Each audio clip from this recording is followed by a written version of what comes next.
Monogatari and Medaka Box are two of the main series I discuss on this channel, and hence it's fair to assume I'm a fan of their shared author, Nishiishin, and while he is my favourite writer of all time, so that is a fair assumption.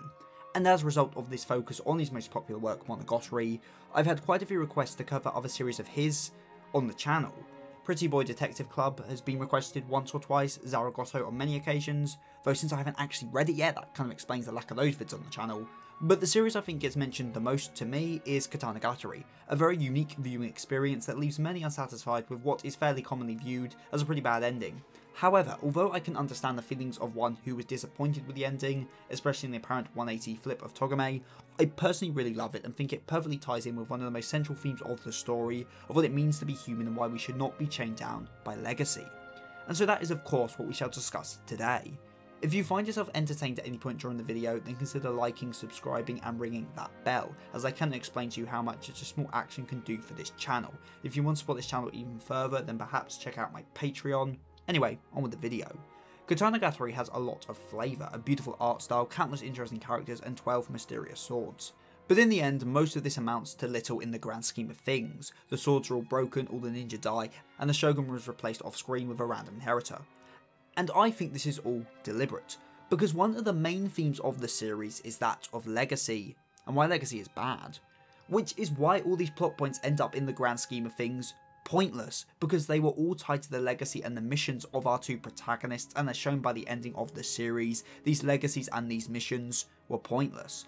The journey Shichika goes on is one of breaking free of his legacy, of not being defined by his father and his clan, of not being a sword but becoming a human. All this sword and revenge nonsense is just that nonsense. If legacy and the mission mean nothing, then so do all these things too.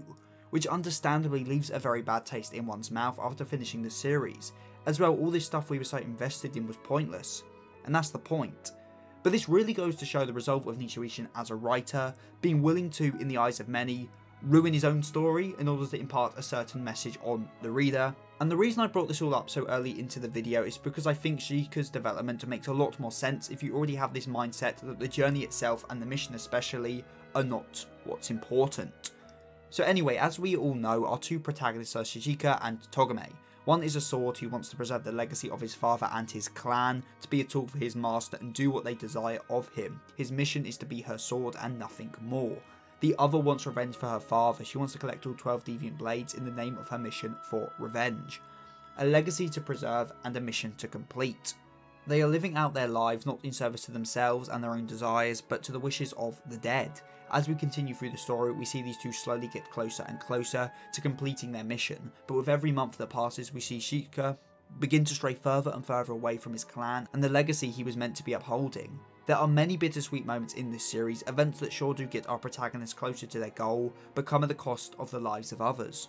A great example is when Shichika has to fight and kill his sister. This fight especially is very important for Shichika's development, as he lets his human feelings affect his actions as a sword, and by killing his sister, his only remaining relative, he's symbolically separating himself from their clan and leaving it in the past by physically cutting it away from him, since obviously he is a sword. Because as I said, as the story progresses, Shichika becomes less and less of a sword, of a servant to his clan, and more of a human. He doesn't understand basic common sense at the start of the series, or feelings of love or affection, because those things are unnecessary for a sword. However, as the story progresses, we see him discover these things and so grows as a person. It's very much the journey, not the destination. And on the flip side, Togame goes through almost a reverse arc. She too grows close to Shichika as they travel together. She begins to question the stuff they do. She has doubts about her mission, but unlike Shichika, she couldn't break free of the chains of her legacy and her mission. She could not forsake her father's wishes, even if deep down she may have just wanted to travel with Shichika for the rest of their days. She was too weak, and the one person who could have helped her overcome this, Shichika, is someone who didn't understand himself enough to reach out. When Togame dies and says that she never loved him and that he always was a tool to her, we see her transition fully from a human to a sword. She became nothing but a tool for her mission. Revenge consumed her and she lost her humanity for what turned out to be a pointless mission. When she died, she made a decision. She decided to stake her life on her mission, hence her orders to Shichika. She couldn't break free of her mission and legacy in life, and so took it with her into death. Her tale is a tragic one, and she was consumed by her mission. She lost her emotions and forsook the emotions she genuinely felt for Shichika, because she became nothing but a sword. And on the other hand, Shichika, by disobeying Togame, his master's final orders, he finally breaks free of his clan and his legacy. He makes the decision not as a sword, but as a human. All the emotions he felt throughout their year-long journey were what allowed him to break free. Togame was consumed by her duty to avenge her father, and it cost her her humanity.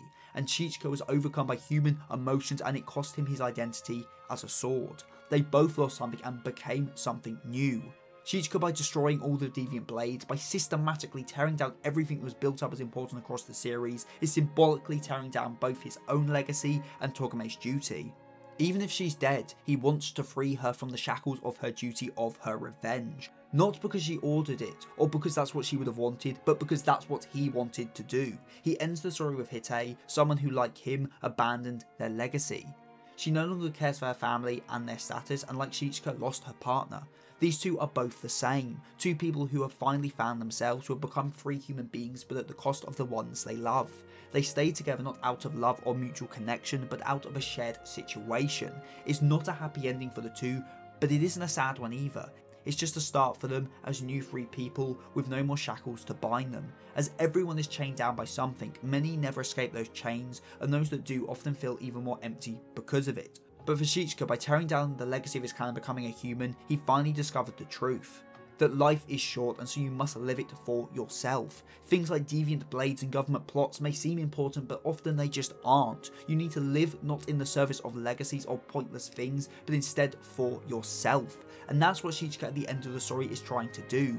The word sword in Katanagatari isn't literally just katanas and blades. It can be armor, it can be pistols, it can be a person.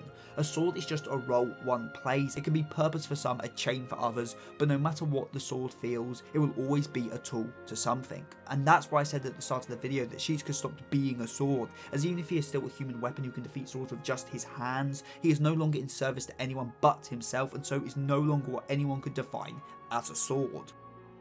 Or at least that's just how I interpreted the story. From some recent comments on some particular videos, I just feel I should make clear that what I say is just my own interpretation of the story and not what the author 100% intended. Like, I think that's the same for any analysis or any critique of anything. It's not what the author said, it's just what you take away from it and what you interpret from it, even if that isn't what intended. And it's annoying that I feel I have to make this clear, but yeah, apparently you do, because people don't understand that someone's analysis is just what they personally take away from a story. And isn't that kind of what stories and fiction is all about in general? It's about what you learn for yourself from a piece of work. It's what you take away from it and what you learn from it, even if it isn't what the author intended. That is just the nature of analysis. Sorry for that tangent, it's just I've had loads of comments on a certain video I'm not going to name, but you know, I just thought I'd address it in this video. Now, sorry if this isn't the comprehensive thematic analysis of the series you might have expected, but it's a part of the series I really felt a need to talk about, and one that for me explains away a lot of the major criticisms I see towards the show, while also imparting an important lesson. Now, this isn't a promise, but this might not be my last journey into the world of Katanagatari, so if there is any specific aspect of the show you would like me to analyse, then please just leave a comment down below, and maybe I'll tackle it in the future. Comment of the week comes from Mr. Graham with a very interesting observation. If you are interested in my literary endeavours, then why not check out my books Gang Fluid Justice and People of Fate Volume 1, available at Amazon.com. And if you want to go the extra mile in supporting this channel, then consider pledging to my Patreon, where for as little as £2.75 a month, you can get your name at the end of the video, like Hikari Desu, 7SO, Rinjak9696, and Dewey. So with all that said and done, I've been SephTheSin, the Deadly Sin of Geek, and I'm signing out. Stay safe, everyone.